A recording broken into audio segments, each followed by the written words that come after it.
लक्ष्मीला बोलवायचं असेल तर घरातलं ओझं काढून टाक. लक्षपूर्वक ऐक. लक्ष्मी ही केवळ सोन्या नाण्याची पैशांची देवी नाही, ती ऊर्जा आहे, ती चैतन्य आहे. लक्ष्मी तिथेच येते जिथं घाण नाही. बाळा, तू म्हणतेस रोज पूजा करते, पण लक्ष्मी घरी येत नाही. तू जरा तुझ्या घरात बघ. जुने कपडे, तुटलेल्या गोष्टी, नको असलेली कागद, सगळं साठवून ठेवलेले असणार.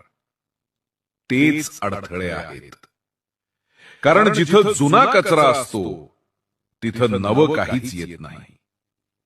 ए बाळा, प्रत्येक आठवड्यात एकदा वेळ काढ. बघ, जे काही वापरत नाहीस ते बाहेर फेकून दे. चांगले असेल तर ते कोणाला तरी दे ज्याला त्याचा उपयोग होईल.